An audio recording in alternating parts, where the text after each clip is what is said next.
have breast cancer and I have a family. I have breast cancer and I have a job. I have breast cancer and I have plans. I'm in treatment. I'm triple negative.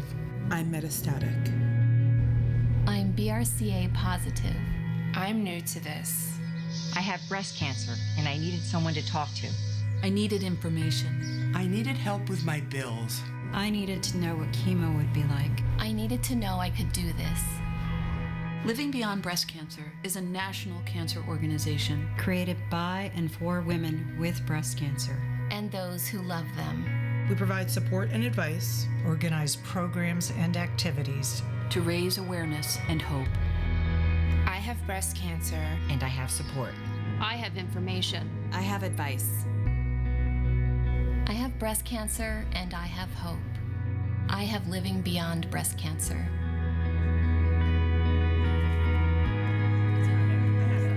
I can just make it up.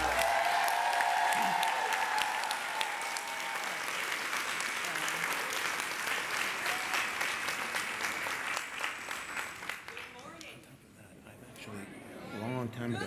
Consulted for them for a year. Welcome to Living Beyond Breast Cancer's annual fall conference. Look at it. Sharing wisdom, sharing strength.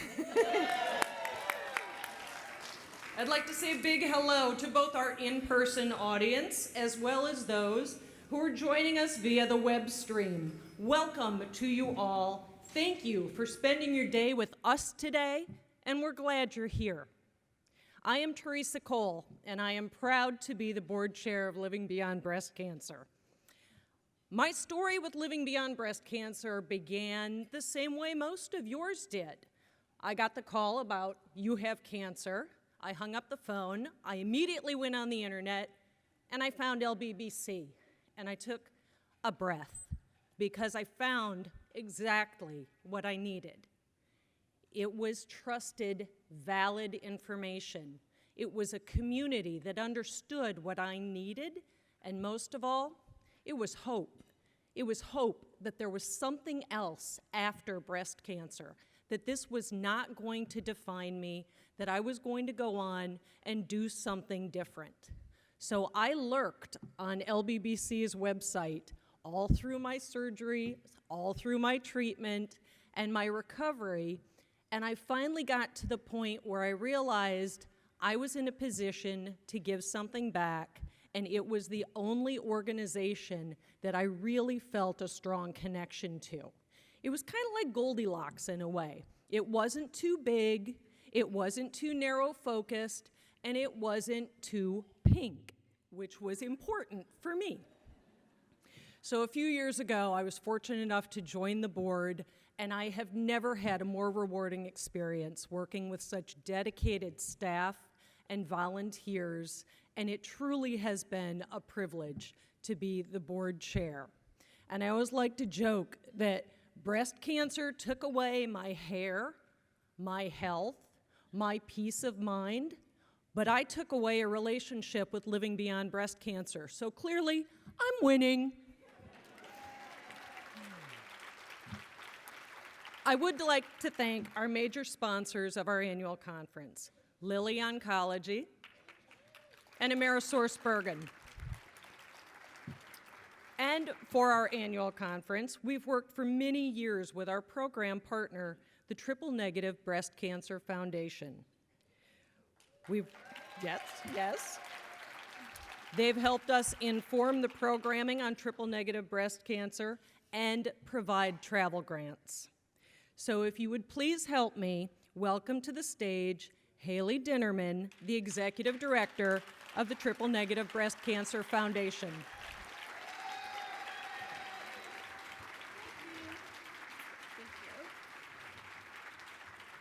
Thank you, Teresa. Good morning, everyone, and welcome. We're so happy to have this opportunity to offer such a meaningful program in partnership with Living Beyond Breast Cancer for the 5th year in a row. It's been such a pleasure working with LBBC and their incredibly dedicated team on the triple negative programming for this weekend. Thank you for letting us be a part of this incredible conference. For years, we've heard from members of our TNBC community that they often feel lost at most other breast cancer conferences, that so much of the information offered doesn't really apply to them, that they want to make personal connections with fellow TNBC survivors and thrivers. As you can already tell from the incredible turnout at this morning's TNBC meetup, that won't be the case this weekend. With nearly 140 people registered, our TNBC community is here in full force.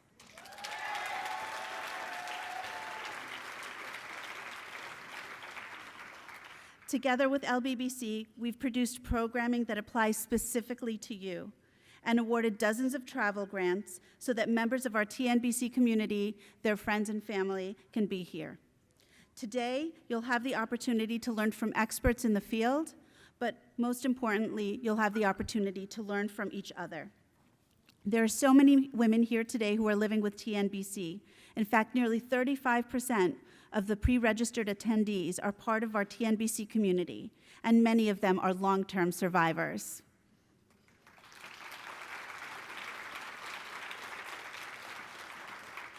Because of our online discussion forums, many of you already know each other, but there's no substitute for meeting face-to-face. We truly hope that you take this opportunity to connect with each other so that you can benefit from the kind of support that only a peer can offer.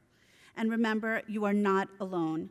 For those of you living with a TNBC diagnosis, wherever you are in your treatment or even post-treatment, we hope you know that the TNBC Foundation and Living Beyond Breast Cancer are here for you.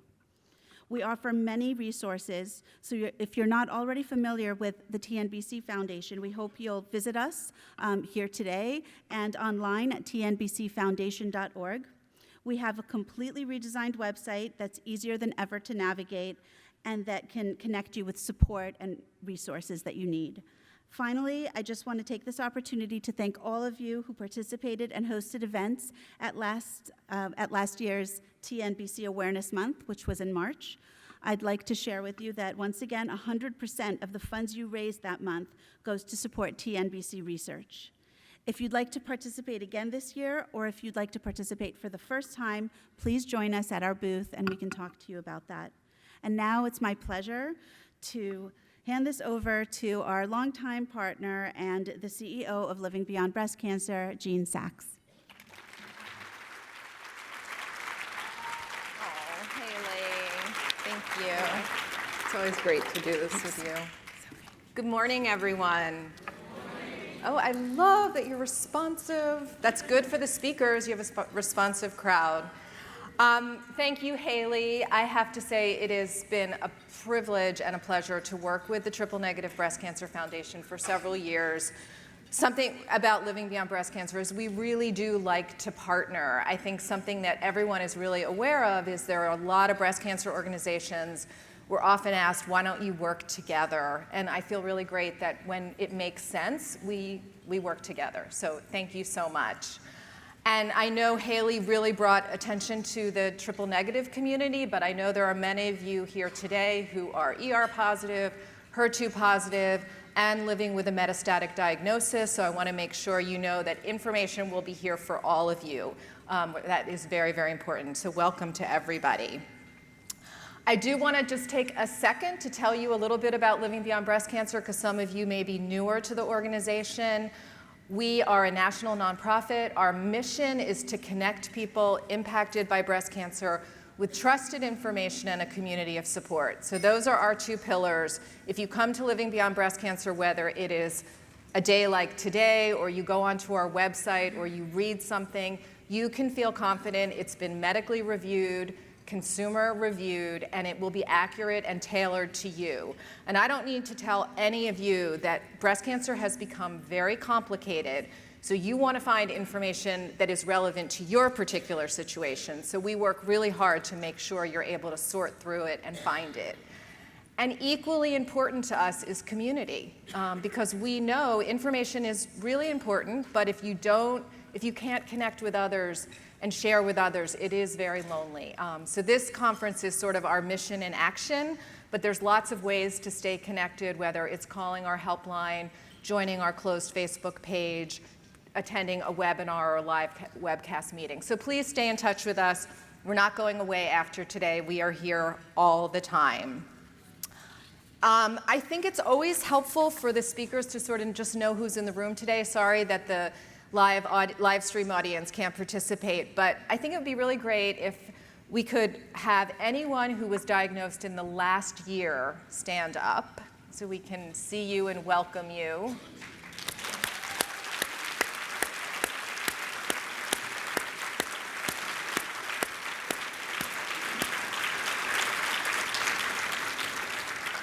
And then how about anyone diagnosed within the last 2 to 3 years? So, all right.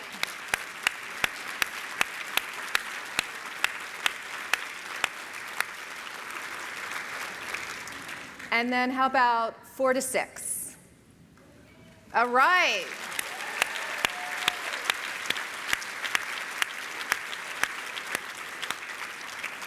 And then let's just do over 6, whatever your number is.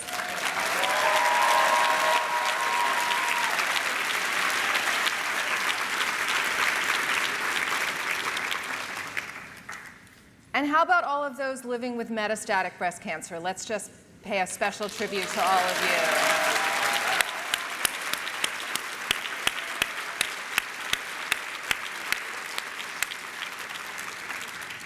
So there's a real range here, which is great. And I do hope for those that are very newly diagnosed that you feel encouraged by the number of people that were standing up after you. There is a lot of hope with breast cancer treatment these days. I am told we have over 570 people participating today.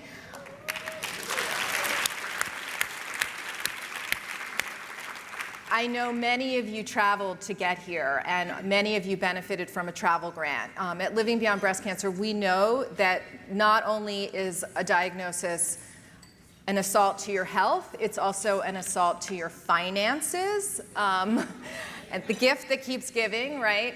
So we know that you often can't afford a flight and a hotel, and so we work really hard to have amazing travel grant sponsors that bring you here. So I think we have 172 people that came here on a travel grant.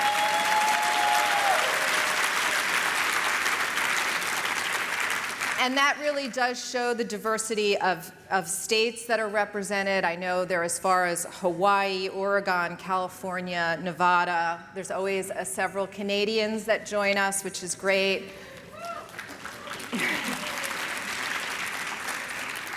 And then, of course, everyone listening via live stream, which is something we've added because we know not everyone can travel, or you may have other responsibilities, but you can just watch when you're ready. And of course, everything we videotape or audio tape today will be on our website. So if you miss a workshop or you want to check it out, you'll be able to do that.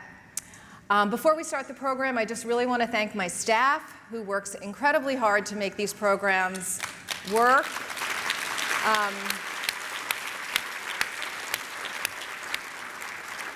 I've been saying this for the last couple of years, is that I know you'll probably ask them at some point, where's the bathroom, or it's too cold in here, or why can't I get, a vegan meal? You can ask all those questions, but please also say thank you at some point, because this is a year-long effort, and they put their heart and soul into it, and we couldn't do it without them.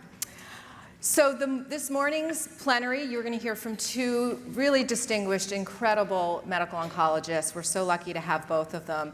The title of the talk is A Shared Effort, The State of Breast Cancer.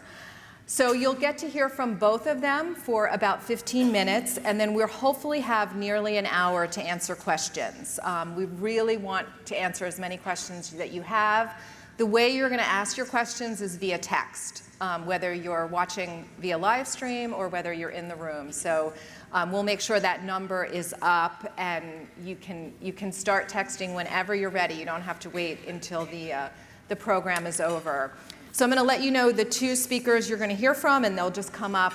We'll start with Dr. Daniel Silver, who is a medical oncologist, clinician researcher, and a leader of the breast cancer program at the Sidney Kimmel Cancer Center at Thomas Jefferson University, which is right here in Philadelphia. We're very lucky. He was at Dana-Farber up in Boston for many years, so we feel very fortunate to have him in our community. And immediately following him, Dr. Julie Gralow will come up, who is a medical oncologist, clinical researcher, director of breast medical oncology at the Seattle Cancer Care Alliance. Dr. Gralow has been a really long-time friend of Living Beyond Breast Cancer. We have had her been so fortunate to have her for many, many years. She's authored books. She's very focused on quality of life, exercise, and health. So I think between the two of them, this is going to be a really dynamic program. So Dr. Silver, please come join us. Thank you very much.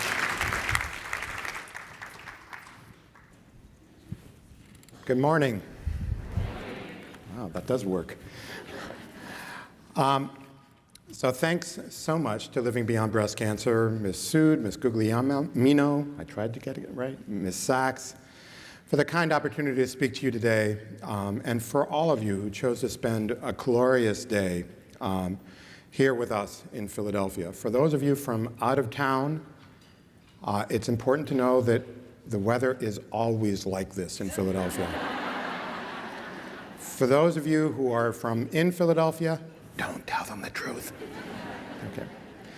So I am charged in the next 15 minutes to talk to you about genomics and the impact of genomics on targeted therapy, to say some words about triple-negative breast cancer, and I should say that I'm thrilled that the Triple-Negative Breast Cancer Foundation has been working with Living Beyond Breast Cancer. I was at the very first triple-negative conference in San Antonio, and I have been with them many years after that. I'm also charged with saying a few words about genetics and hereditary breast cancer. So in the remaining 30 seconds, I will talk very quickly. So genomics, what is it? It's the study of DNA, RNA, and sometimes proteins. In the old days, we used to think of genomics as studying one gene at a time. In the modern era, which I sort of loosely define as 2000 and beyond, we often study many genes at the same time. And so what has it really told us about breast cancer?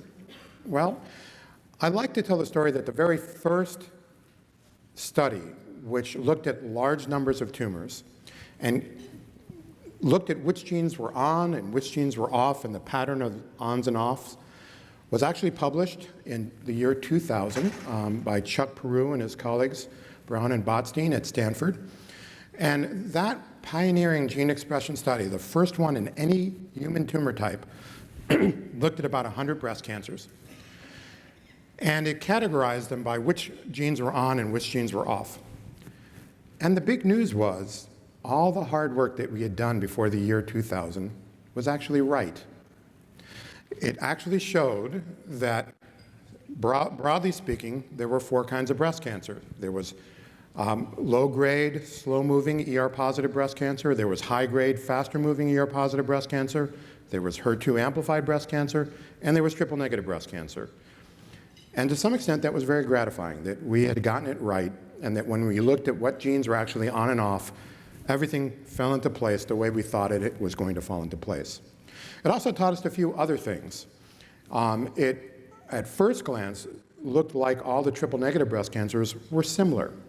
But as more and more tumors were categorized, we began to realize that there were subsets of triple-negative breast cancer.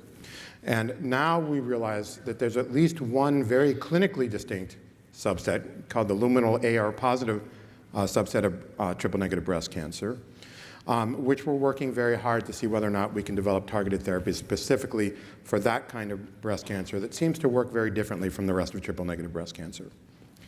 It also, by studying the DNA of tumors, helped us define more, in a better way and in a somewhat less biased way, who actually had inherited a germline predisposition that led to the development of that tumor. So previously, we had only been sequencing the germline, that is the normal cellular DNA, of individuals who wanted that kind of analysis, who had very significant personal or family histories of breast and other cancers. But by sequencing tumors in a somewhat less biased way, we started to realize that we were missing people. So more about that later. And I think most importantly, the modern genomics has really helped to define what the changes are between normal cells and cancer cells, and therefore helped us collect a large basket of potential targets, things to develop therapies that take advantage of those differences. So the other thing that's changed about genomics is the source of the material we use. So in the beginning, it was always about a biopsy. You needed tissue from the tumor that you got in some manner by sticking a needle or a knife into the tumor. Now, we've realized that in some situations, women with breast cancer or men with breast cancer have circulating tumor cells in their blood. And in those situations, we can often purify these rare circulating tumor cells and sequence those tumor cells that are circulating. Even more recently, we realized that in many clinical situations, patients have circulating tumor DNA in their bloodstream. And by taking a standard blood sample, we can sequence the circulating tumor DNA. So these two things, circulating tumor cells and circulating tumor DNA, are so-called liquid biopsies. They're obviously much less invasive, and they're beginning to really change the landscape of what we're learning about breast cancer in ways that don't require invasive studies. So what has been the impact of genomics on targeted therapy? Well, I think in breast cancer, we have the right to be pretty proud about our record in targeted therapy. You may not think about it this way, but we were the first tumor type that really and truly had targeted personal therapy. It was realized in the late 1800s that if in a premenopausal woman with breast cancer, if you performed an oophorectomy, often that breast cancer regressed. And since then, it became apparent that about 70 to 80% of breast cancer is dependent on estrogen and the estrogen receptor on breast cancer to grow. And in the 50s and 60s, we began to develop more and more specific drugs. And one of those drugs, tamoxifen, I think I can say with some degree of confidence, is the single drug that medical oncologists have given patients that have saved more years of life than any other drug that has ever been used in medical oncology. And it costs $7 a month. So I think our record in matching the tumor to therapy is pretty good, but it didn't stop with the estrogen receptor. In the 1980s and early 1990s, it became apparent that there was a fraction of breast cancer, 15 or 20%, that had an overexpression of a certain growth factor receptor called HER2/neu. And this led to targeted drug development at HER2, which has really, in the end, taken the fangs out of what used to be a very difficult disease to treat. And we have drugs like Herceptin, Lapatinib, Perjeta, Kadcyla, which all come out of the genomics and the understanding that HER2 drove a good percentage of breast cancer. Those of you who keep score about these things should know that the American Nobel Prize, so-called, the Lasker Awards this year, were awarded to Shepard, Slayman, and Ulrich, who were fundamental in defining HER2 as a target and developing those therapies. If you ask me, we ought to have trading cards in pioneers of cancer therapy, and they ought to be at the top. More recently, in addition to HER2, we've realized that about 40% of breast cancers have a mutation in a gene called PIK3CA, the PI3 kinase pathway. The PI3 kinase pathway, those mutations tell those breast cancers that harbor those mutations to keep dividing, even though there are no outside the cell, there are no signals for that cancer to divide. And this has led to a great deal of drug development, most of it very frustrating. But I'm so happy that we now have a drug that is FDA approved for patients who have a PIK3CA mutation in the metastatic setting that have ER-positive breast cancer. That drug is alpelisib. And accompanying that drug approval is a companion diagnostic, which is either a biopsy of the tumor or circulating tumor DNA that is analyzed to see whether or not the patient at hand has that mutation and would benefit from that drug. So this is actually the first time in breast cancer where we have a genomic test that tells us which drug to match with which patient. And lastly, I think many of you know that in a very specific setting, in women who have an inherited BRCA1 or BRCA2 mutation and metastatic breast cancer, we have an indication to use PARP inhibitors. So first-line therapy, metastatic breast cancer, BRCA1 or BRCA2 mutation, another example of the impact of genomics on targeted therapy. All right, so my next topic at hand, triple-negative breast cancer. The first thing I'd like to say about triple-negative breast cancer is that for about half of triple-negative breast cancer, chemotherapy, and by that I mean standard chemotherapy, those old drugs that we all are dying to get away from, ACT, they are actually targeted therapy for triple-negative breast cancer.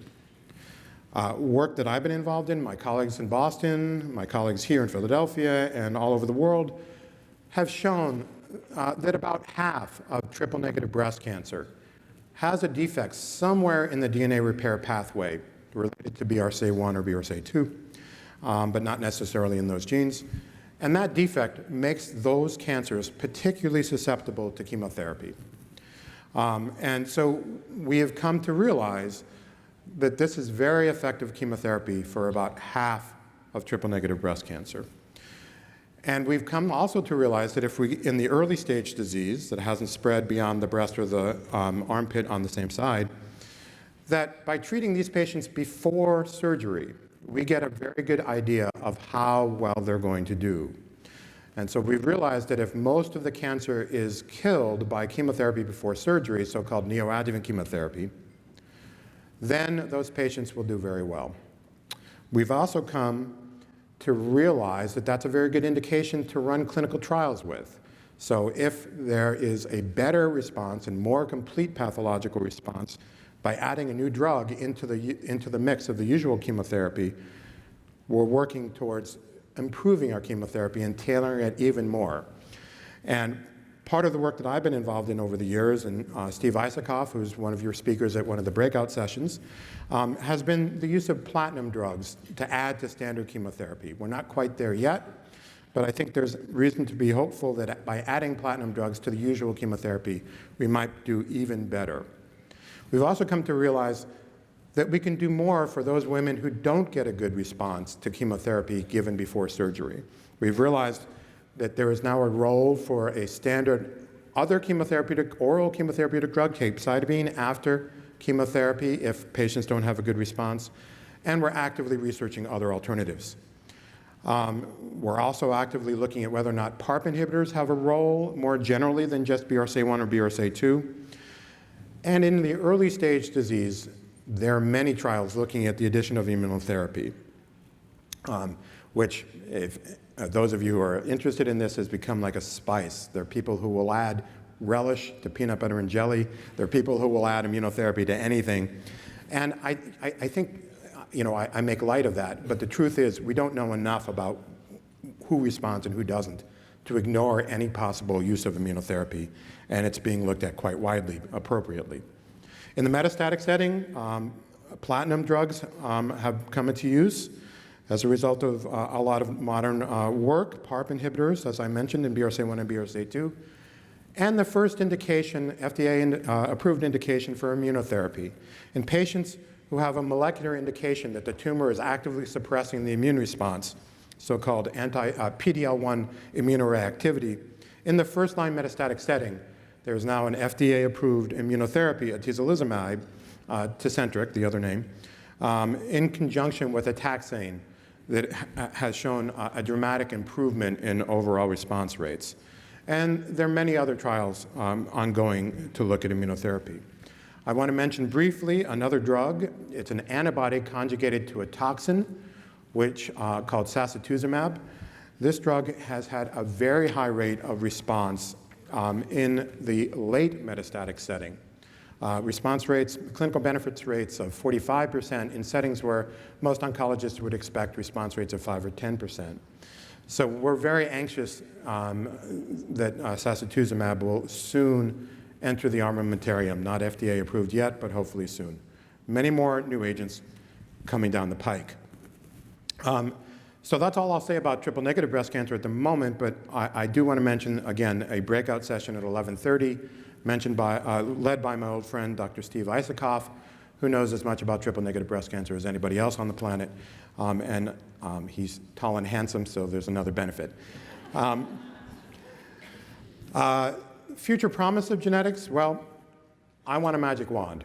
Right now, patients who come to us who have local regional disease, if the tumor is beyond a certain size or if there's involvement of the lymph nodes, we pretty much have to treat everyone. We don't know who has had tumor cells that have crawled out of the tumor and gone somewhere else in the body that the surgeon hasn't cut out. I want a magic wand that will tell me who are the patients who actually have had tumor cells leave the local regional area and are the patients who potentially will benefit from neoadjuvant or adjuvant therapy, and who doesn't need it. So, I think we're far away from that, but we need to know that quite desperately. We also need to know better which tumors will respond to standard chemotherapies and which won't. This is an area of research I've been very involved in. We're not quite there yet, but I think we've made some progress in this regard. And even better, I think everyone in this room, more than anyone else in the world, knows that the best way to treat a cancer is actually to prevent it from forming in the first place. And I think we need better germline testing to define who's at higher risk of developing breast cancer and to be able to take preventive measures to prevent it from happening. Just a few words very briefly about hereditary breast cancer. We know that about 5 or 10% of breast cancer is caused by the inheritance of a defect in a gene that prevents breast cancer. That's 5 or 10% of all breast cancer. Most of those defects are in either BRCA1 or BRCA2. But in the last 20 years, through a number of very painstaking scientific studies, we have defined a whole large cadre of genes that can also do this, that are responsible for a smaller percent of those 5 or 10% of hereditary breast cancers. This is what some of my colleagues derisively call the alphabet soup. Genes like ATM, CHEK2, PALB2, CDH1, NBN, NF1, PTEN, STK11, P53. This has become a highly specialized part of breast cancer care, both prevention and treatment. We now, when individuals desire genetic testing and meet certain criteria, we no longer just test for BRCA1 or BRCA2. We test for that whole alphabet soup. There are a large number of social issues that genetic testing has brought to the fore, and this is an area that is rapidly, rapidly changing, and I'm happy to talk about that during the question and answer period. And the other issue is who should be offered genetic testing and who should pay for it. Another issue that's rapidly changing. But I hope overall that I've conveyed to you that things are moving faster than ever, and that this is a really exciting time in breast cancer. But of course, things aren't moving fast enough as long as there's still anyone who's dying of breast cancer, and we all are very, very acutely aware of that. So if I have raised more questions in your mind that I've answered, I think in some respects I've done my job, as we have a lot of time set aside for questions and answers after Dr. Gralow's remarks. So thank you very much for your attention.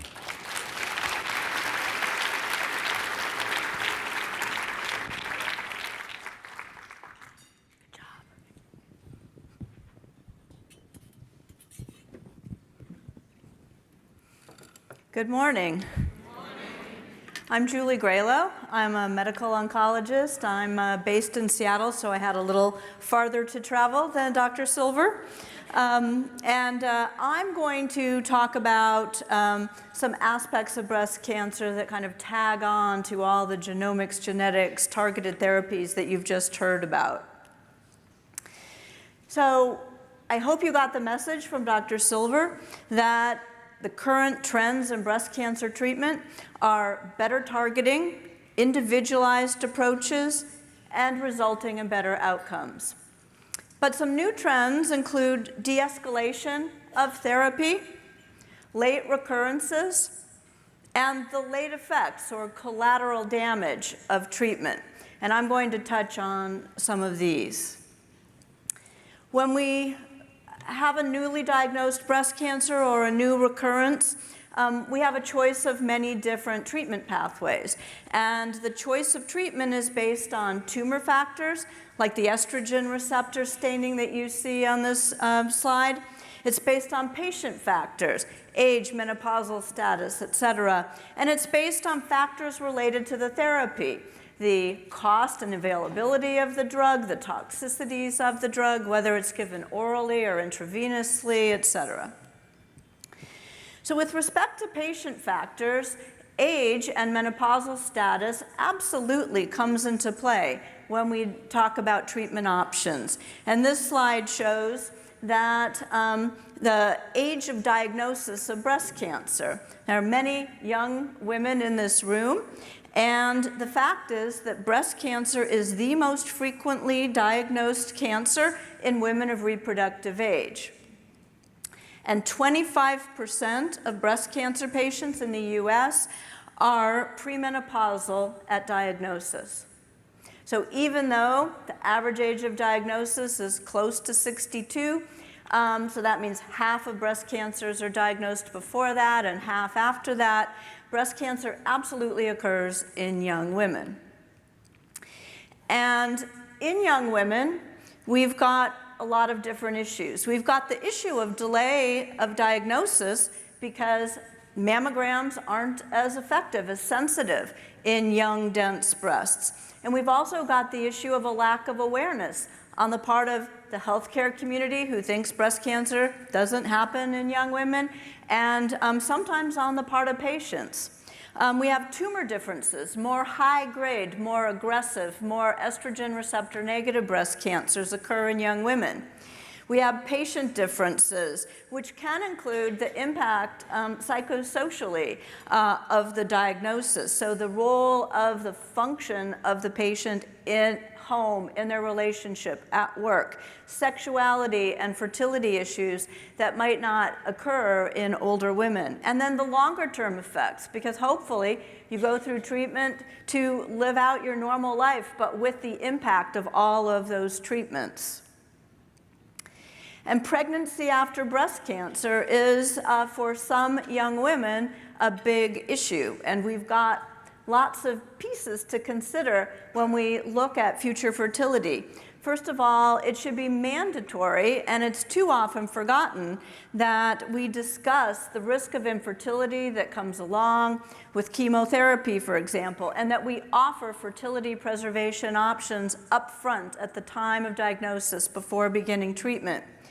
And then we have the issue of the desire to conceive after a breast cancer diagnosis, the ability to conceive after going through treatment, and then concerns about outcomes. A lot of patients ask, will a future pregnancy increase my risk of recurrence? And will these treatments have an impact on my fetus?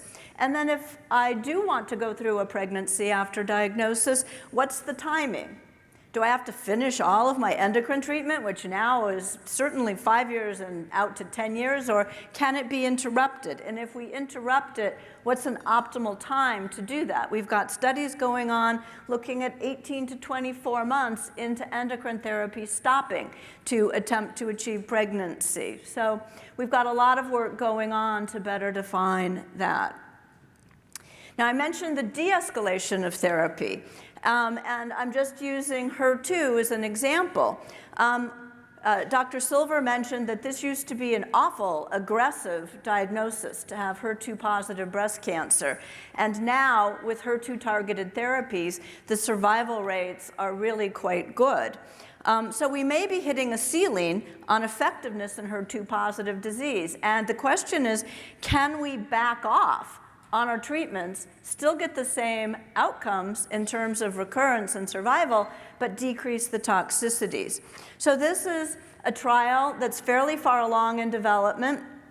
that takes HER2-positive breast cancer patients that are stage 2 or 3. They get a single chemo agent, a taxane, either paclitaxel Taxol or docetaxel Taxotere, and they get Herceptin and Perjeta just for 12 weeks. And then they go to surgery. And if there's no cancer left at the time of surgery, they've achieved a pathologic complete response, no more chemo, so you just got one chemo drug.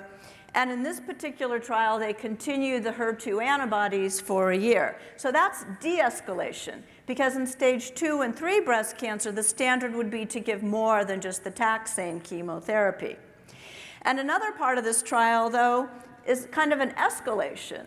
So if your tumor did not get totally eliminated with those 12 weeks of preoperative therapy, then you're eligible for a trial where we look at TDM1, which is an antibody drug conjugate, versus an investigational regimen. So picking out a group that we think is going to do really well, that doesn't need more therapy, and also picking out a group that we're concerned because it seemed to be resistant to the therapy we gave, and we're trying other approaches.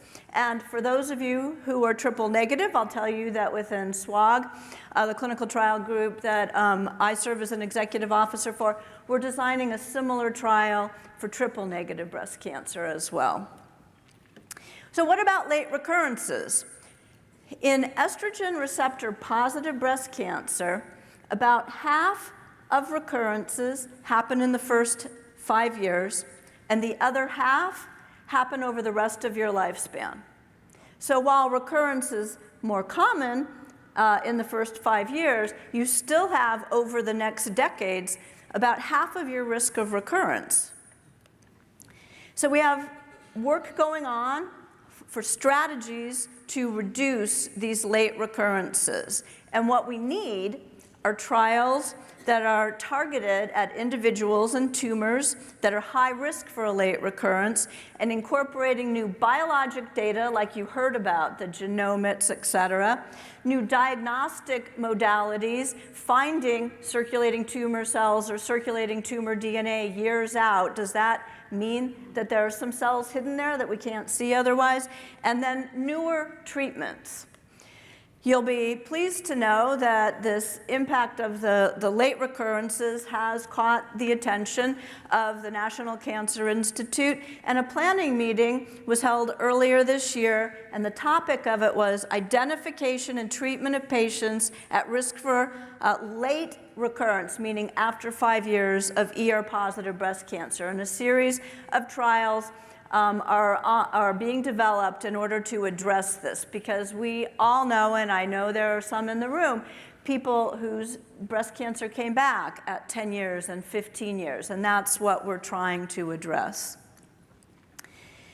Now, moving on to the late effects of breast cancer, and I'm using this term that I believe was originated by Dr. Susan Love, the collateral damage of breast cancer and its treatments. I invited Dr. Love, to speak at a breast cancer conference in Seattle a couple weeks ago, and she said, I hate the term late effects, and she herself is a cancer survivor.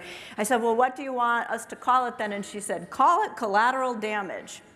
So I'm just putting this slide up that addresses and acknowledges all of the late effects of cancer that linger and sometimes even occur well after the treatment is done. And I hope that we have some discussion about some of these things: sexuality, body image, chemo brain, menopausal symptoms, osteoporosis. The pain score represents a peripheral neuropathy, lymphedema, et cetera. I hope we have questions and dialogue about that in the question and answer session. So in the introduction, you heard that I'm a big proponent of physical activity and healthy lifestyles. And lifestyle factors can absolutely help manage the early and the late effects of treatment, can improve overall health and well-being, and can impact cancer outcome. This is one of my patients who, after the end of her chemotherapy, needed to prove to herself and her family that she could still go out and run, so she's participating in a little 5K race. I just saw this patient again probably 15 years after this picture was taken in clinic, and she has gotten a second breast cancer in that interval, but is doing fine and is without disease. But it is not true that I make all of my patients run a 5K when they finish their chemotherapy.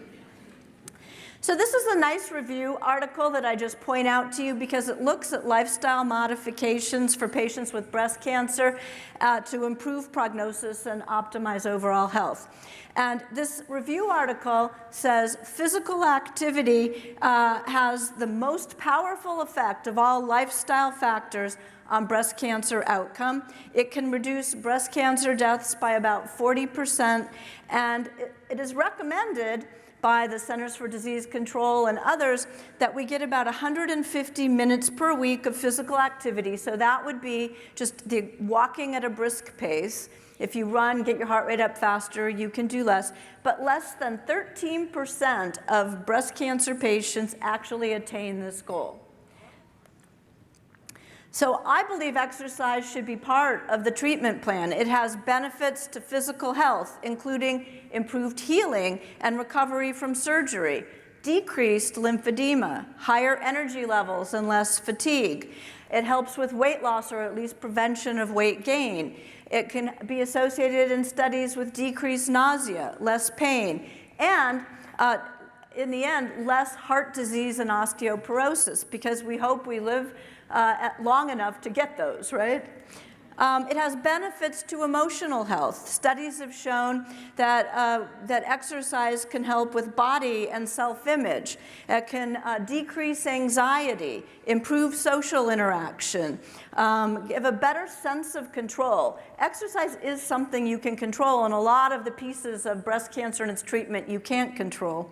It can give you improved mood, less depression, and better sleep patterns. Diet is another lifestyle modification that we can impact, and this review article says that saturated fats may be associated with increased breast cancer mortality, and that soy consumption is not harmful.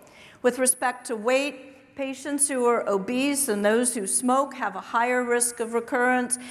Patients with breast cancer should avoid gaining weight, except for those that are exceptionally thin at the time of diagnosis. So how do we help patients achieve these healthy lifestyle goals?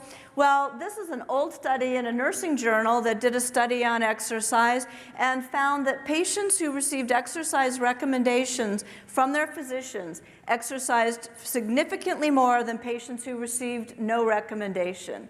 And so with that, we formed a group in 1995 in Seattle called Team Survivor Northwest to help all women impacted by cancer get physical activity. And I just show you pictures of me with a couple of my patients and Team Survivor climbing Mount Adams in Seattle. And on the bottom, one of my breast cancer patients who's a patient research advocate for us, who's running a marathon with my nurse and myself. So I didn't make her run either. She had signed up for the marathon before her diagnosis and said, this is important to me, I'm going to do it while I'm on chemo, and she did. Communication is critical. I mean, the title of what Dr. Silver and I are talking about is a shared effort, the state of breast cancer, and communication goes both ways. The advantage of patient education, communication, and support is that stress and anxiety. We can decrease side effects if we address them early. We can decrease depression and pain by talking about things. We can improve physical and emotional quality of life through communication and get better drug compliance and adherence if we're talking. This was a really cool study published a couple of years ago now that showed it was a randomized trial looking at using patient-reported outcomes, PROs, for patients with metastatic cancer, breast and other kinds of cancer. So one of the arms, these PROs, patient-reported outcomes, were being pushed to the healthcare team, and the other, it was just standard of care. These were metastatic patients, and what they found was the integration of pushing patient-reported outcomes to the healthcare team in patients with metastatic cancer allowed these patients to live longer than usual care. And this is some of the headlines that occurred when the study was reported, which basically says, if this was a drug, this would be worth $100,000. Now, you may be doing advocacy yourselves or looking for an opportunity for how you can become a patient advocate. That's part of the shared effort here, is patient advocacy. And you can look at, maybe you're interested in providing patient support, like psychosocial support or education and information.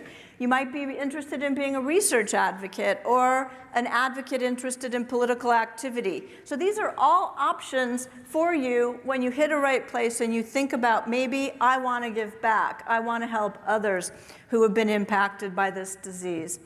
At the Seattle Cancer Care Alliance, at the University of Washington and Fred Hutch Cancer Center, where I work, we have clinical patient volunteers who provide peer-to-peer support and direct patient support in clinic. We have clinical care advisory advocates who serve on committees and give input into the design and the function of our clinic spaces. And we have research patient advocates who give input into all aspects of the research we're doing. This is a picture of a group of patient advocates who led the 2019 Northwest Metastatic Breast Cancer Conference a week or two ago. These patients chair and design the conference, and it's in partnership with the healthcare providers. Patients can also be partners in improving cancer care globally. I'm also a professor of global health, and this shows an effort called the Women's Empowerment Cancer Advocacy Network, or WeCan, that is empowering and connecting and educating breast and cervical cancer patient advocates across the world in order to improve cancer outcomes within their countries and regions. In these regions of the world, and we've got our biggest efforts in Eastern Europe, Central Asia, and in East and South Africa, these patient advocates are getting involved in the politics and in the healthcare and really trying to improve cancer care in their regions. So in conclusion, a shared effort, the state of breast cancer. Teamwork and communication are critical. This is a quote from Ellen Stovall, the past president of the National Coalition for Cancer Survivorship, who we sadly lost in 2016. I love this quote. With communication comes understanding and clarity. With understanding, fear diminishes. In the absence of fear, hope emerges. And in the presence of hope, anything is possible. Let's go for the cure. Thank you. Do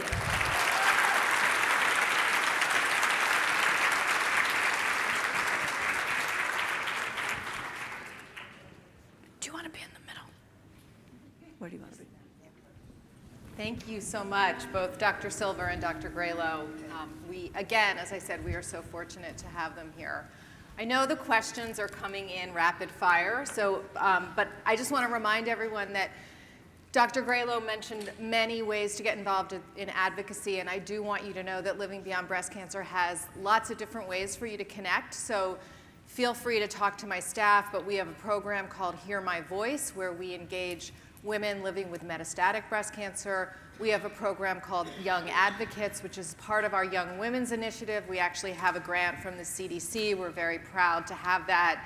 Lots of ways to get involved, as well as if you want to help other women, we have a helpline. And we also can connect you with other ways to connect with our industry partners and be on panels. So please let us know if you want to be part of the advocacy discussion.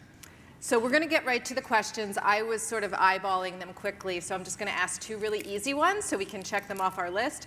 A couple questions came in. Dr. Silver, you mentioned platinum drugs, and they want to know what is that? What is a platinum drug? Yes, sorry, a little bit of slang. So there are two drugs, one called cisplatin, or cisplatinum, and the other carboplatinum.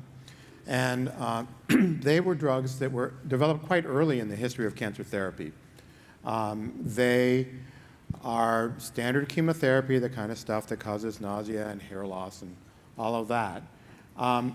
And partly because they cause a fair amount of nausea, and partly because the taxanes don't, those two drugs were dropped from the breast cancer armamentarium when the taxanes became available, and the taxanes were shown to be quite effective. But we've come back to them because they are DNA damaging drugs, just like the standard drugs, adriamycin, Cytoxan, and so on. But they're a little different. Most DNA damaging drugs damage one strand. The platinum drugs damage both. And they actually form a cross-link between both strands. And when they do that, it puts special stress on the BRCA1 homologous recombination system. And so they might have a bit of an edge compared to the standard therapies. And that's why we're going back and looking at it. So it sounded like a simple question, but not so much. They never are. Okay, thank you. Do you want to, Janine or Kathy? Sure. So our next question is if you could just clarify what it means to be HER2 negative. What is HER2 positive versus HER2 negative? So actually using the word positive and negative is a little bit inaccurate because most breast cancers have at least a little bit of HER2 expression. So what would be most appropriate would be to say HER2 overexpression, where the receptor, the gene is amplified, the protein on the surface has a lot of extra copies, and that's a major driver of the cancer, of what's causing growth and all. So we do testing looking at the protein, we can do testing looking at the gene, and we have very strict definitions of what's amplified or overexpressed. So HER2 positive would be the amplified or overexpressed, and HER2 negative would be none or just a low level that we don't think is the major driver of the cancer. So I think the person who was asking this question has a cancer that's hormone receptor negative and HER2 negative. And sort of the spirit of the question is what, with that kind of diagnosis, is there any role for any kind of oral treatment after any kind of pill or any kind of ongoing treatment after initial therapy is done? So I'm gathering from the question that it's a hormone receptor negative cancer and also does not have high levels of HER2. So that would be a triple negative breast cancer. And everyone's situation is different. There's impossible to know to answer that definitively without the very nitty-gritty details of this person's history. But I mentioned that now, in the modern era, for people with local regional triple negative breast cancer, if we treat them with chemotherapy before surgery and the cancer doesn't respond very well, that there's substantial disease left after that chemotherapy treatment with standard agents, there is a role for an oral chemotherapy called capecitabine, otherwise known as Xeloda. And there was a trial, CREATE-X, that was reported a couple of years ago that showed a benefit of adding an oral chemotherapy after standard chemotherapy in those patients who didn't respond well to standard chemotherapy. Now, obviously I can't say whether this particular person's situation warrants that or not. But so to expand on that a little bit, though, I think this speaks to if this is a metastatic situation, what the importance of genomic testing, genomic profiling, because we sometimes are finding things in mutations or alterations in the DNA that might lead us a slightly different direction. And fascinatingly, because we started with the question about the HER2, we're now learning that there are some mutations in the HER2 gene. Even if your tumor doesn't overexpress HER2, but your tumor may have acquired a mutation in the HER2 gene that's activated it and turned it on, even though it's not overexpressed. And there are ongoing trials to see if certain kinds of HER2 therapy might work even in that setting, where it's not overexpressed, but the gene might be turned on. Now, that's not proven, that's not standard of care, but there are trials going on looking at using HER2 therapy in that kind of a setting. Great. We actually do have a trial looking at the efficacy of HER2 therapy in cancers that don't overexpress HER2. And we very definitively show that that doesn't work. Okay. But there is oral therapy also for triple-negative breast cancer in the first-line metastatic setting in those patients who have BRCA1 or BRCA2 mutations. And those are the PARP inhibitors, which are oral medications. Right. So while we're on HER2, because maybe this can be a quick one, we do know that subcutaneous Herceptin is now available. And if either one of you want to share any thoughts on that. I know it's used in Europe quite a bit. I think it would represent a nice alternative. To my knowledge, it's not used a lot in the United States at this point. I don't even know if it's FDA approved. It is. It is. Yeah. It got FDA approved recently. Yeah. We have it on our formulary now. We just, in the last month, got it on our formulary. And we're offering it to patients who aren't getting any other IV therapy. So it doesn't make sense if you're coming in and you need IV, an IV chemo or something. So we're kind of offering it to people when they're done with their chemo and they're just on Herceptin by itself. It's interesting, the reaction of patients, though. I thought that patients would be a lot more excited about switching over because we actually have a clinic that's not our big infusion room where you can just come in for a shot. It's an easy in and out and all.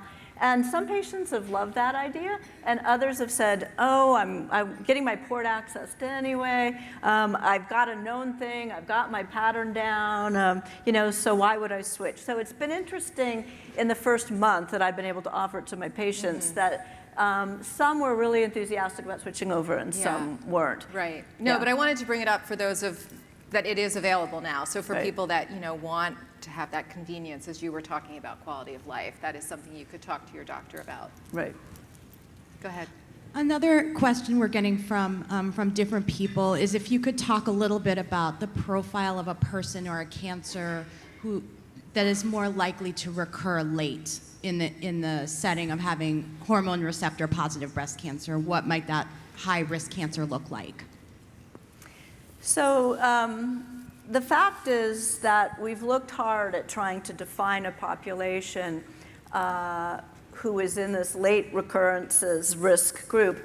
And the best we've done so far is to be able to say, if you, at the time of your diagnosis, have a higher risk of recurrence in general, then you have a higher risk of both early and late recurrence. I'm not sure we've pulled anything out that I'm confident about that says, well, you might not have as much of a risk early, but you have a high risk later.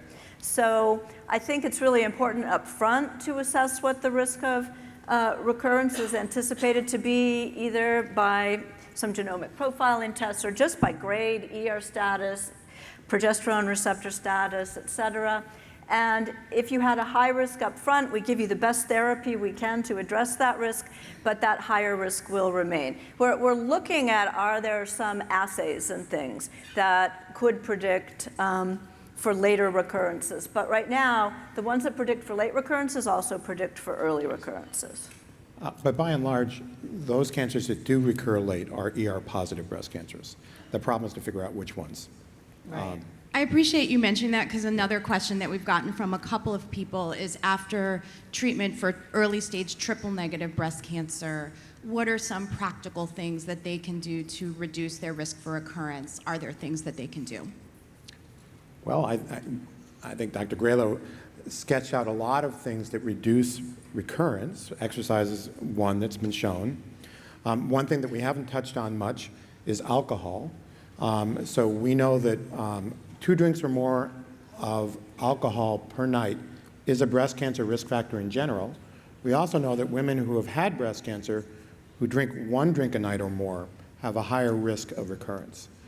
Now, unfortunately, it's not clear to me whether that's all subsets of breast cancer or just ER-positive breast cancer, and I don't think we really know that definitively. But so their dietary manipulations, their exercise, and so on.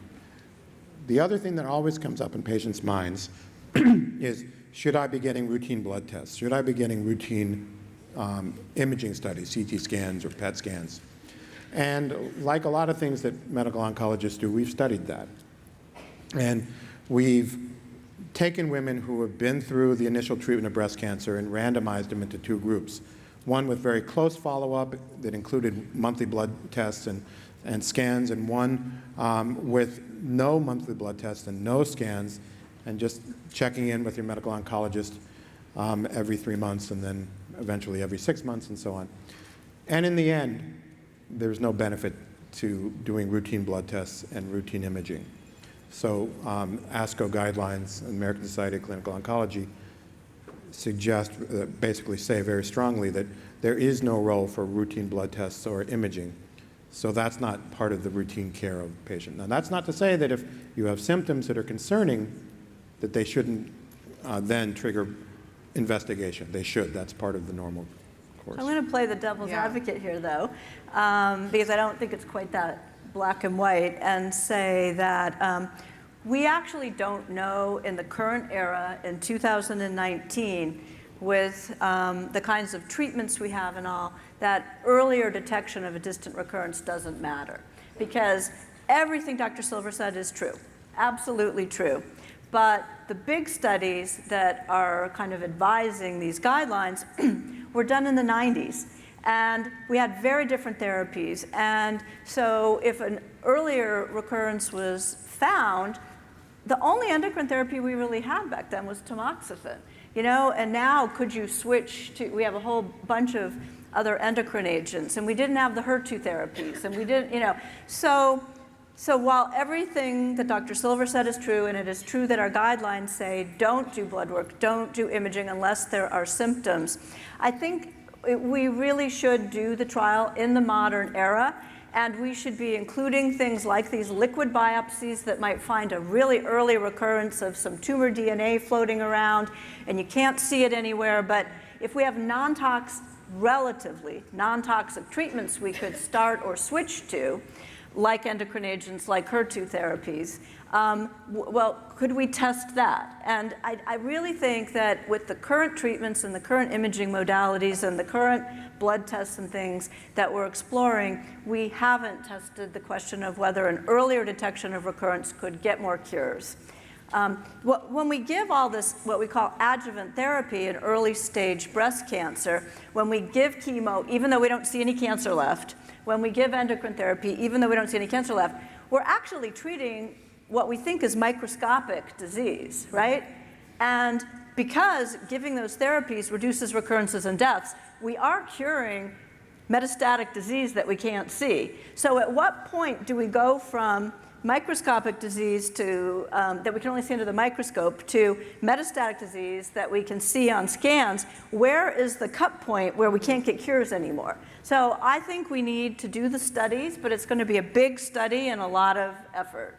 So I think it's great to have, both opinions. So I think if for the people in the room and the people watching, and you're a patient, what should they do? What should they be asking their doctors, given what you're both saying? So, I think we look at this a little differently. I would never, ever disagree with a colleague who wants to do a clinical trial. I think it's a legitimate question. I think it's a very important question to answer. I also think we have guidelines. And I am one who looks at the guidelines and takes them very seriously, and until there's a clinical trial that tells me to do something different, I don't. I agree completely that there is a continuum of disease that ranges from that micrometastatic disease that we know we can cure with therapy, and that macrometastatic disease that we know, unfortunately, by and large, we can't cure, but we can often hold at bay. I think it's a matter of debate at what point that switch is thrown. I think it's important for people to understand that a cubic centimeter of metastatic disease, which is the size of a sugar cube, contains 1 billion cells. And unfortunately, within 1 billion cells, there's one cell that's resistant to almost everything. So the challenge becomes finding metastatic disease that's growing before it reaches anywhere near that volume. And I totally agree. We we are actually doing trials where we are monitoring circulating tumor DNA, circulating tumor cells, to see whether or not those methods are sensitive enough to catch a relapse in time for treatment. There are other challenges. We know that disease that relapses is more resistant than the disease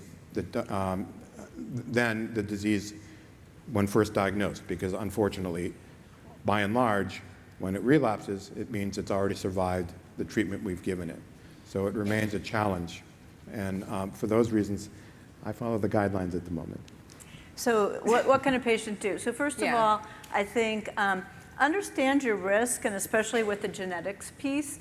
More and more, I think we're encouraging to do these panels of BRCA1 and 2 and beyond, and understand if you have an inherited risk, because that would predict for your risk of a second breast cancer, and also help your family, and you might make some different decisions. So understand your risk, especially with respect to genetics.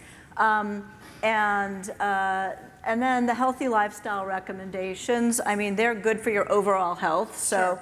And they're hard. I mean, I showed you that slide. 13% of breast cancer patients in the US meet the recommended amount of activity weekly. So we can get out there and be more physically active, work on our diet, body weight, alcohol intake, et cetera.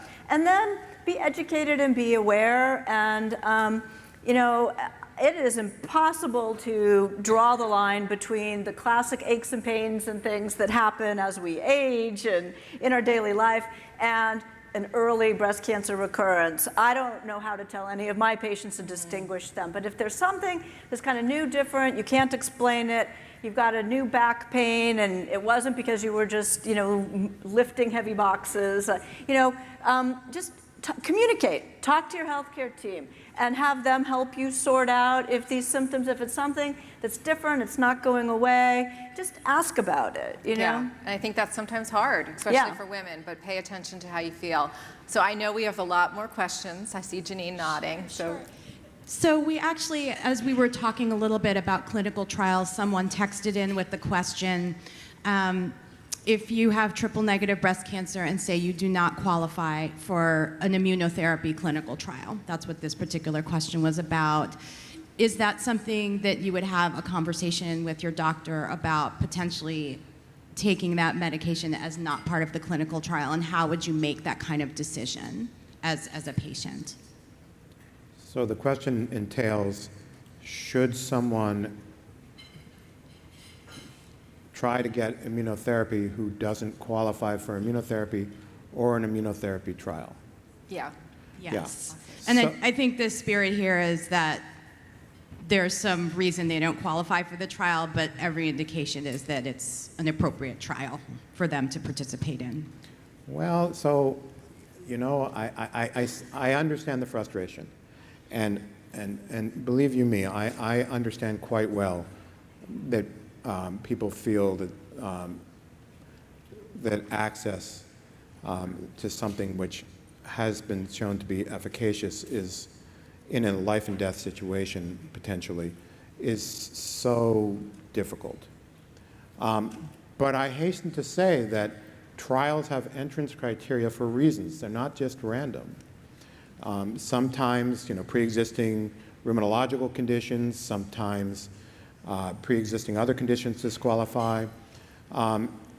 We also know that these drugs aren't harmless. We know that immunotherapy can trigger autoimmune phenomenon and land people in the ICU. I've seen it myself many times. And so I really think that if somebody doesn't qualify for a clinical trial and doesn't qualify for standard of care immunotherapy, which we now have, that creative oncology is not a great thing in general. Now, that being said, there are always very strange situations, somebody who's 6 months too old, or, things that don't make sense, right? And the world is like that. And so in those situations, sure. But in general, there are reasons for these things. And I think it comes down to explaining what the situation is, talking it through, making sure that the reasons are rational, and then moving on from there. Dr. Gralow, do you want to add anything? Well, so as Dr. Silver indicated, right now we do have an approved immunotherapy for metastatic triple-negative breast cancer where the immune cells around it express this PD-L1, which is about 40%. Okay, so we do have an approved therapy. We have another, so that's atezolizumab. We have pembrolizumab, which is approved for like any solid tumor where certain findings of in the genomic profiling, microsatellite instability and tumor mutational burden are high. So there are things where we can get some of these drugs. We have a fascinating trial that we're all looking forward to seeing that's being presented this week in Europe at the European Society of Medical Oncology meeting of triple-negative breast cancer preoperative immunotherapy with chemo. And the press release says it's a positive trial for adding pembrolizumab and that it didn't matter if they expressed this PD-L1 or not. So we're all looking forward to seeing that, and we may have a new standard of care in earlier stage triple negative in the near future. But I think this whole, how do we pick out a group that's going to benefit even within the triple negative population is going to come to a head. Because we've got one drug that's approved that's only 40% of triple negative and another that it seems that all comers. So we've got to work this out because these are not, immunotherapy sounds great, use my immune system to try to attack my cancer. But you know what, when you unleash the immune system, it also attacks our normal tissues and you can get very sick. So we've got to study this further, but there's some exciting new developments. Yeah, I say this all the time, and I'm going to say it again. Breast cancer is complicated. You guys it's complicated, right? So there's so much to learn, so many new things unfolding. Really important to have a healthcare provider team you trust and be able to get second opinions as needed. I just want to switch to quality of life before we get too deep down, because I know you talked about the importance of a healthy body weight, not gaining weight after a breast cancer diagnosis, but we're throwing a lot of younger women into menopause early, which is hard enough later. And then we're also asking, and having all the other side effects from treatment. We talk to a lot of women who just have really hard time maintaining a healthy weight. So I didn't know if that you have some other ideas of things they can try, and not to make them feel bad that, it's happening, because. Well, so when we go through menopause, our metabolism just slows down. And so when we're sitting here talking, we're burning less calories. So that means, to stand up. Yeah, that means we've got to try to fight that. I think what's important is that physical activity is of benefit no matter what your body weight is. So even if you're not losing weight or you're even slightly gaining weight, the physical activity is still helping you. And the healthy diet is still helping you. And there are some trials that show that those things are important irrespective of what your body weight is. And so I do have patients who I know are physically active and I know are working hard on their diet, and they're not budging their weight, and as a matter of fact, it's slowly creeping up. And there's nothing magic except to just say, you're doing good things, keep it up, it is hard, and applaud them for doing all those things. I had one patient who, every visit, I kind of compare the current weight to the last weight, and I make a comment on it, and I applaud them if it's stable or lower, and I just comment on it and say, what's going on? Do you have a strategy for trying to help this? I had one patient that for about 3 or 4 years after the end of her treatment, every time her weight was a little higher, and a little higher, and a little higher. And we talked about Team Survivor Northwest, we talked about other things, we talked about setting a goal. Every time I sign up for a half marathon or a marathon, I lose 5 pounds because of my training, because I change the way I do it, And I'm not saying you should be running half marathons or marathons, but I do know that setting a goal, you're more likely to not be really tired when you come home from work and say, oh, I'm not gonna go for a run tonight. And so anyway, this patient, she was hearing me, but nothing, it wasn't kicking in. And so she said she walked by a mirror one day and said, who is that person in the mirror I don't even recognize that person anymore. And so she called my nurse and got the contact info for Team Survivor Northwest, and she signed up to do a mountain climb with us, and she lost 50 pounds in the 9 months that she was training for it. And I'm not saying that everybody should climb a mountain either, but as part of the camaraderie of training with the group and having set this goal, she's one of the biggest proponents now of exercise and working together as a team. And she was working with other women cancer survivors to achieve this goal.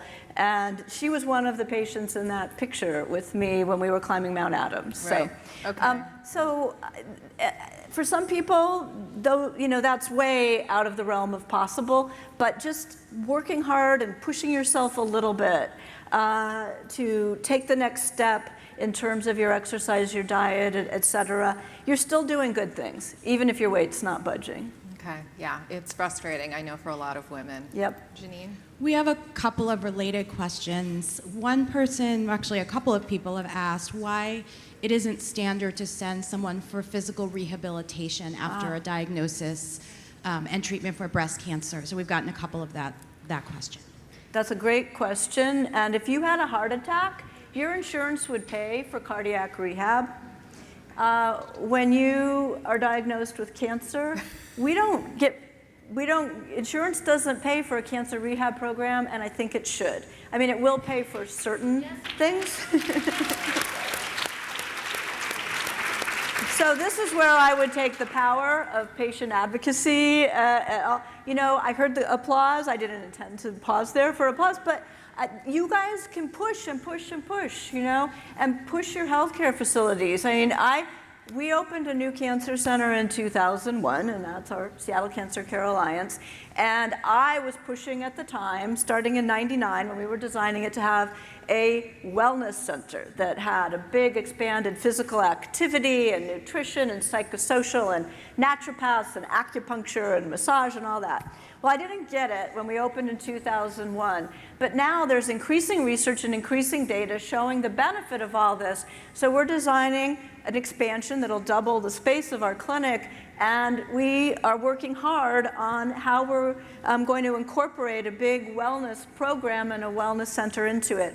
But it took a long time, and how many years have I been, 20 years I've been working with other colleagues who are like-minded and with patients.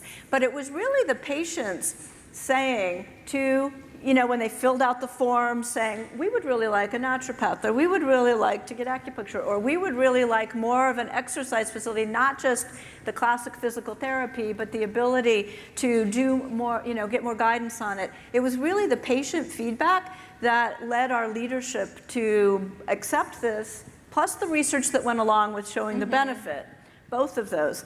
And I think, we're not the only center. There are other centers who were ahead of us, but I think that's how you get it. So be vocal and go out there and push for it. Yes. Yeah, we have wellness centers as well in our facilities.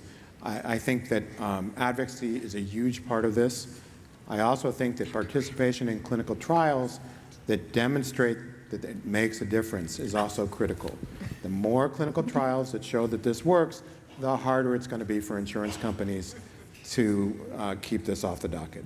Yeah, and I think so great to be able to go to your hospital or your doctor and have a conversation about wellness and doing things that are good for you, not just about treatments that are going to make you feel sicker. So that's encouraging. We have a number of questions about longer-term side effects. So there's a couple of questions about tamoxifen and about the association between long-term use of tamoxifen and later cancers, what that association is, and whether there's anything that you can do to protect your health. And also around liver changes, whether those are important in terms of your health, and is there anything that you can do about correcting problems to your liver from using tamoxifen. Okay. So the risk of second cancers from tamoxifen, so uterine cancer or endometrial cancer, is a rare but known toxicity. When you're premenopausal and you have your own estrogen or progesterone, we virtually never see endometrial cancer, so that's one important point. You know, when you're kind of sloughing your uterine lining with bleeding regularly, you don't get endometrial cancer. And that's one of the reasons why the aromatase inhibitors are more commonly used postmenopausally. Part of it is due to the uterine cancer risk. If you're postmenopausal and you're taking tamoxifen, if you're having any bleeding, you know, reporting it right away and getting that worked up would be important. So that's the main cancer. And the longer you're on tamoxifen, the more the uterine cancer risk, but it's still very low. And we believe the benefits of tamoxifen outweigh that risk, but it's real. The liver, you want to address liver toxicity? Oh, I was hoping you would address that. Well, you know, in the studies when we were using like 40 milligrams of tamoxifen in the early days, we did some studies, and that did cause more problems in the liver. The 20 milligram dose, it's really, really rare to see, but the person asking the question probably did have a little bit of it, so it's not impossible. But, you know, with the current doses that we're using, it's I've never seen very rare. Yeah, I think it's important to know, first of all, that you shouldn't believe everything you read about tamoxifen. There is so much on the internet about tamoxifen that really is not very accurate. And this is a drug where we have unbelievable data. The NSABP P1 trial, which was started in the 1990s, that enrolled 12,000 women, 6,000 on tamoxifen, 6,000 on placebo, double-blinded trial. We have 20 years of follow-up from that trial, right? And in that trial, there were a little less than 1% excess risk of uterine cancers in that trial, but of those women, no deaths. So yes, it is a risk. It sounds terrible. It doesn't happen in premenopausal women because they lose those cells every month if they continue the cycle, as most of them do. But it turns out not to be a big problem with 5 years of tamoxifen. Right. Yeah. Glad you're clarifying that, because we have talked to a lot of women who have read things on the internet that have really scared them. Yeah. So you have to be careful. Go ahead. Another question we're getting from a few people is about risks for lymphedema. How those change over time, whether there's anything they can do to decrease their risk of developing it. So lymphedema is associated with a few things. So the more lymph nodes removed, so if you have an actual lymph node dissection versus a sentinel node biopsy, you've had more surgery, the higher your risk of lymphedema. If you had radiation, especially radiation added to the lymph node groups, you have a higher risk of lymphedema. And actually, being overweight is a lymphedema risk. So those are all risks for lymphedema. We've shown that gradual increasing weightlifting does not, if monitored, increase your risk of lymphedema. So some people are paralyzed by the thought that they shouldn't lift anything, but if it's carefully monitored and progressive, you increase it, it can be tolerated. What are some new things that can be done? So if you have real significant lymphedema, which somebody who has needed an axillary lymph node dissection and radiation, and there's some of you in this room, you have a big risk for lymphedema. So there are lots of physical therapy procedures, manual drainage and massage and sleeves and gloves and all of that. But also for real severe lymphedema, we've got some new techniques. Some of our plastic surgeons are doing them with lymphovenous reanastomosis, so hooking up some of the lymphatics to the veins in order to get the drainage to go out through the veins, or even taking some lymph nodes from the groin and adding some lymph back to the area. Now these are relatively new and complicated. You can imagine how hard it would be to reconnect a little lymphatic duct with a little venous duct.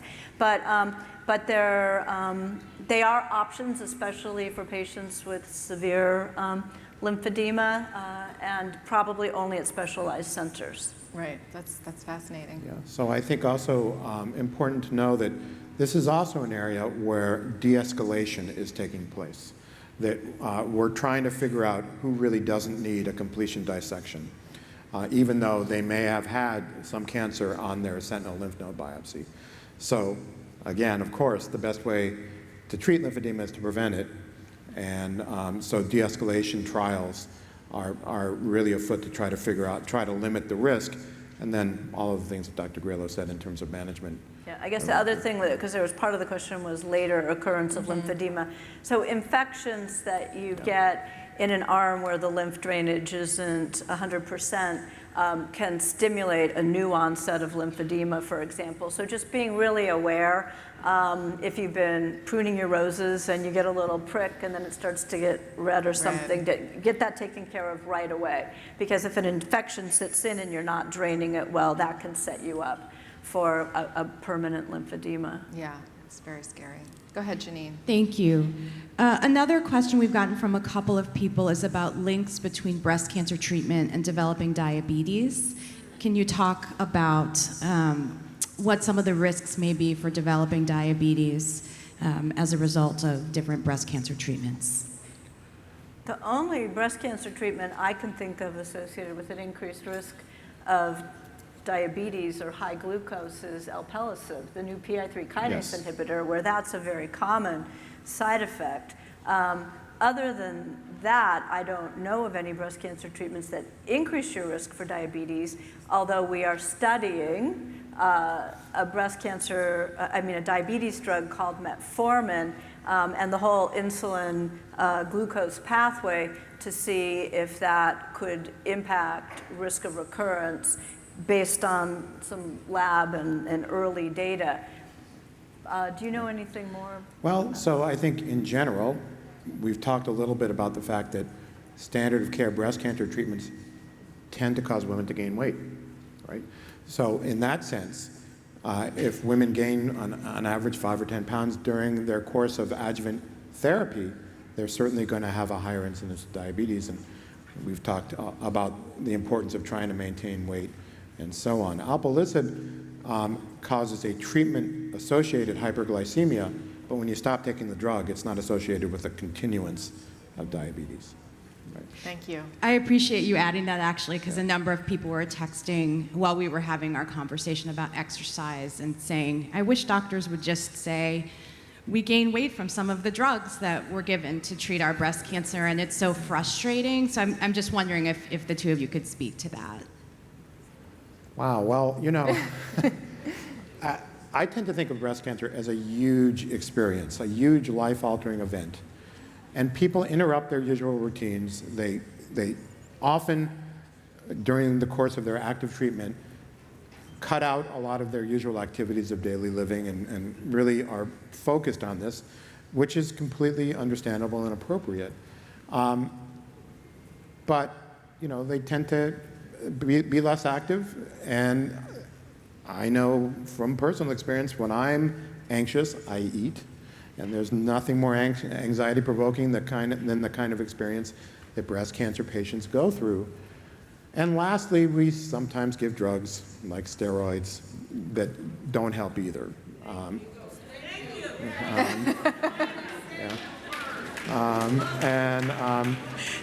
So, you know, so it is, on average, women gain weight during standard of care breast cancer therapy, and it's, you know, it's a fact.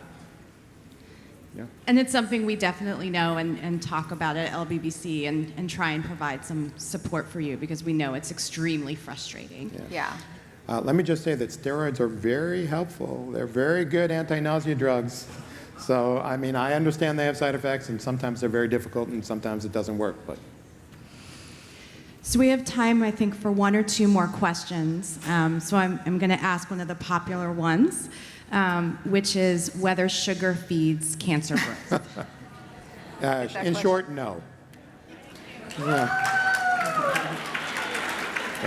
Do you want to say? There is, you know, that being said, sometimes these things have subtleties, right? So it is clear that patients who have diabetes have a higher rate of getting cancer, okay? And so it turns out that insulin is a growth factor. When patients get type 2 diabetes, they have higher insulin levels because their pancreases are still trying to lower that blood sugar, even though it's not working as well as it should. And that insulin tends to be a growth factor for cancer. And I think that's pretty clear, and that's part of the reason why metformin, which lowers blood sugar and decreases insulin levels, may actually have some effect in terms of being an anti-cancer agent. So directly, no, sugar doesn't feed cancer. You didn't get cancer because of candy you ate. So I'm not so worried about that, but sugar control is a different matter in diabetes. So if we eat protein, if we eat fat, we can convert those to sugar. And actually, the major store of calories in our body is through a complicated sugar that then is broken down and comes back out when we need it. So it's a fallacy to think that by decreasing sugar in your diet, that you're getting rid of sugar floating around in your body, because we store the calories from protein and fat as sugar. Yeah, and we have, Living Beyond Breast Cancer has done several workshops over the years and plenaries on nutrition, and many of them are on our website. They really do explain what is happening in the digestive system, and really helpful. And we do have a workshop later today. So this is a topic this is a question we get asked all the time. One more question, Janine, is that what? We'll take one more question. So a couple of people have texted and said, with some frustration, they try and talk with their doctors about different side effects they're having, different questions they have. And so the core of the question is, how do we talk to our doctors to help them understand what it is we need? Honestly, straightforwardly, say what you mean. Don't be shy, and if you're not getting attention, some relationships just don't work. Right? And I have to say, that interaction should be somebody looking you straight on and listening to what you have to say and responding appropriately. And, most doctors are good at that, but not all. But I would expand on that a little bit, because the question was specifically about the doctor, but I would say it's the whole healthcare team. And it is a fact that we do not have enough time in our clinic visits. We, the physicians, we don't have as much time as we want or our patients want. That is a fact.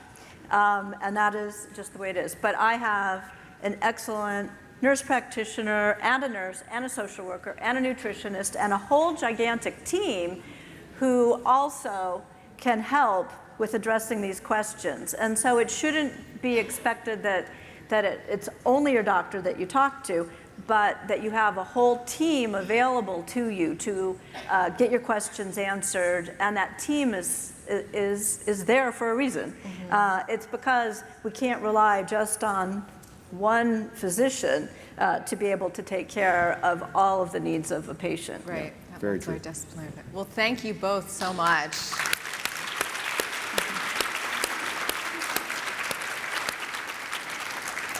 This was a great discussion. I know there are more questions we haven't gotten to, but we will do our best over the course of today and also on lbbc.org to try to answer as many as we can. I really want to thank Dr. Gralow and Dr. Silver for being so honest and disagreeing openly.